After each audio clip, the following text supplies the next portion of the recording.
struggle that we have right now at this point. And we are going to leave this program now. President Obama in New Orleans today. He is visiting Xavier University. He is arriving now and will be speaking. You're watching live coverage here on C-SPAN.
Hello, everybody.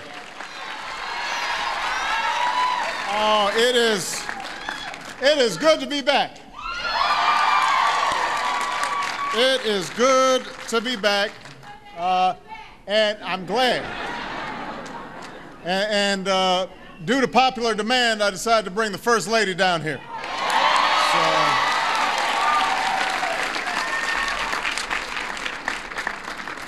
We have just an extraordinary number of dedicated public servants who are here.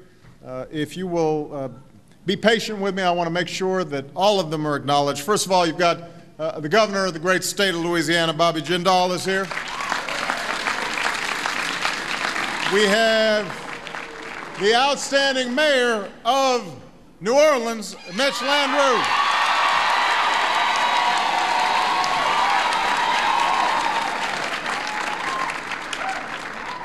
We have the better-looking and younger senator from Louisiana, Mary Landrieu.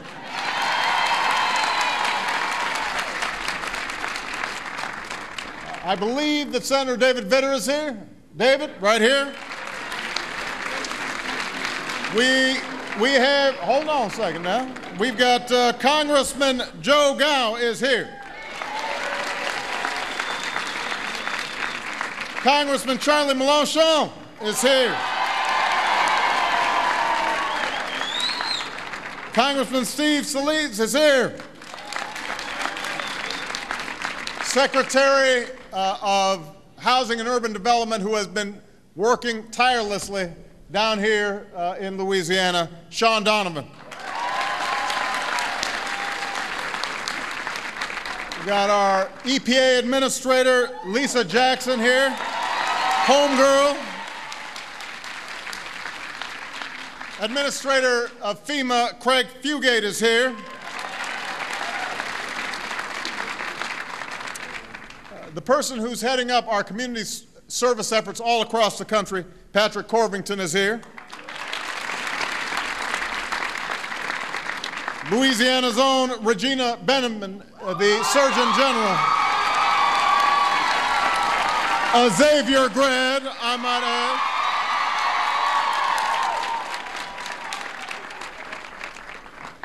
We are very proud to have all of these terrific public servants here. It is wonderful to be back in New Orleans. And it is a great honor. It is a great honor. You can see me now?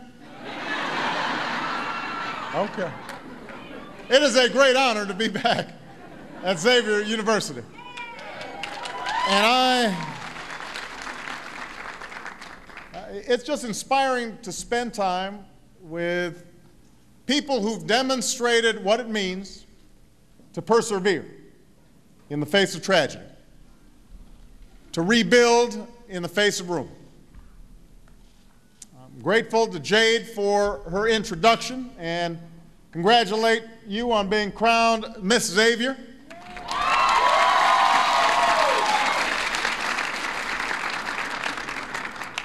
Now, I hope everybody heard during the introduction, she was a junior at Ben Franklin High School 5 years ago when the storm came. And after Katrina, Ben Franklin High was terribly damaged by wind and water. Millions of dollars were needed to rebuild the school. Many feared it would take years to reopen, if it could be reopened at all.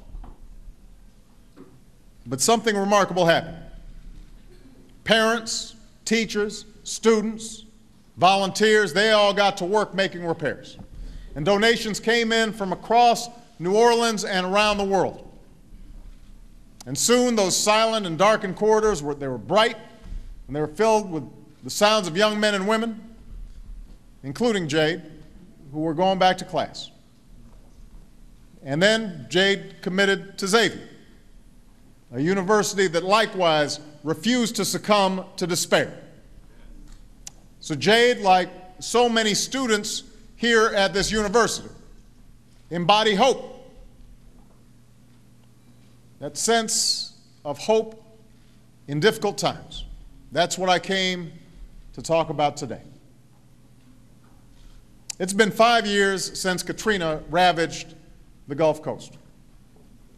There's no need to dwell on what you experienced and what the world witnessed. We all remember it keenly. Water pouring through broken levees, mothers holding their children above the waterline, people stranded on rooftops begging for help, and bodies lying in the streets of a great American city. It was a natural disaster, but also a man-made catastrophe. A shameful breakdown in government that left countless men and women and children abandoned and alone. And shortly after the storm, I came down to Houston to spend time with some of the folks who had taken shelter there. And I'll never forget what one woman told me. She said, "We had nothing before the hurricane, and now we've got less than nothing." In the years that followed, New Orleans could have remained a symbol of destruction and decay, of a storm that came and the inadequate response that followed. It was not hard to imagine a day when we'd tell our children that a once vibrant and wonderful city had been laid low by indifference and neglect. But that's not what happened.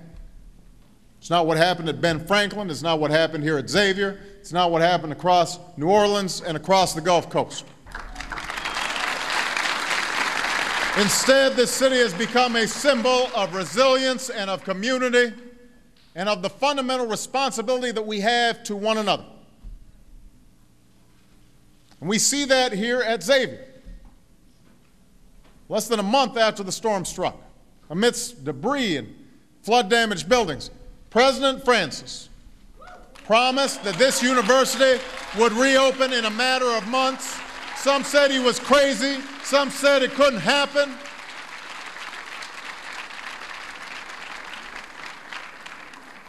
But they didn't count on what happens when one force of nature meets another.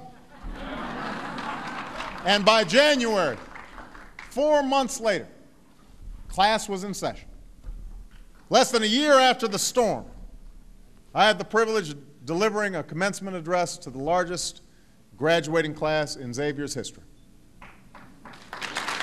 That is a symbol of what New Orleans is all about.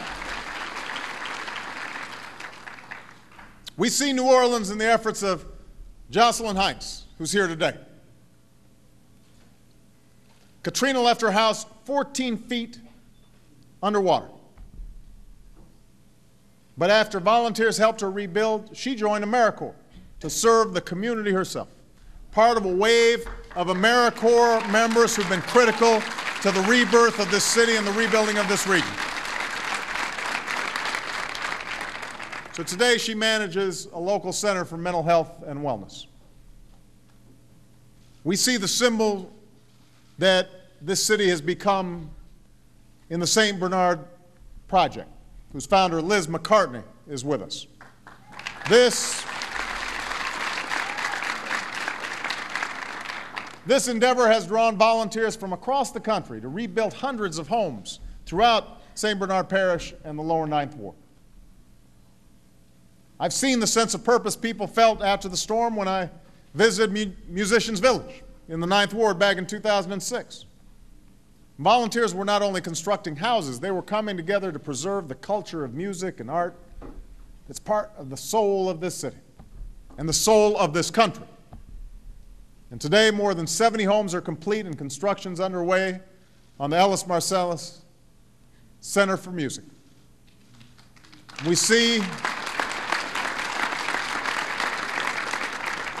the dedication to the community in the efforts of Xavier grad Dr. Regina Benjamin, who mortgaged her home, maxed out her credit cards so she could reopen her Bayou Laboratory Clinic to care for victims of the storm, and who is now our nation's Surgeon General.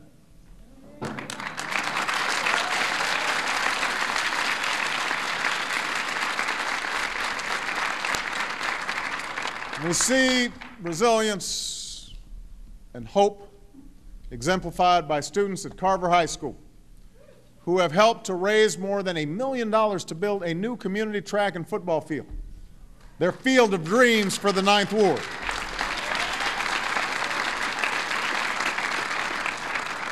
So because of all of you, all the advocates, all the organizers who are here today, folks standing behind me who've worked so hard, who never gave up hope, you are all leading the way toward a better future for this city with innovative approaches to fight poverty and improve health care, reduce crime, and create opportunities for young people. Because of you, New Orleans is coming back. And I just came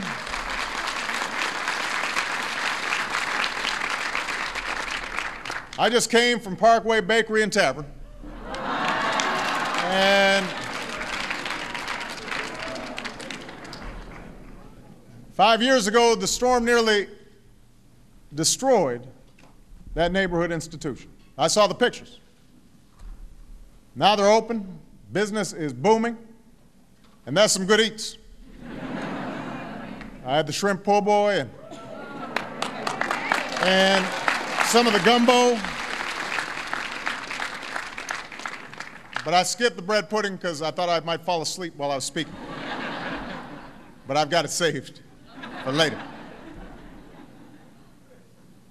5 years ago, many questioned whether people could ever return to this city. Today, New Orleans is one of the fastest growing cities in America, with a big new surge in small businesses. 5 years ago, the Saints had to play every game on the road because of the damage to the Superdome. 2 weeks ago, we welcomed the Saints to the White House as Super Bowl champions.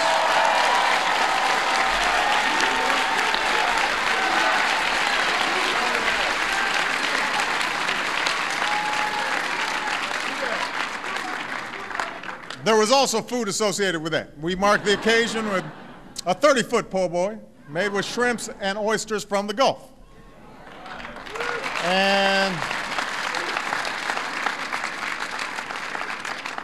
you'll be pleased to know there were no leftovers. Now, I don't have to tell you that there's still too many vacant and overgrown lots. There's still too many students attending classes in trailers. There's still too many people unable to find work.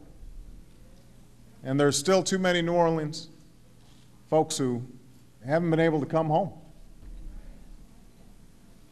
So while an incredible amount of progress has been made, on this 5th anniversary, I wanted to come here and tell the people of this city directly. My administration is going to stand with you and fight alongside you until the job is done, until New Orleans is all the way back, all the way.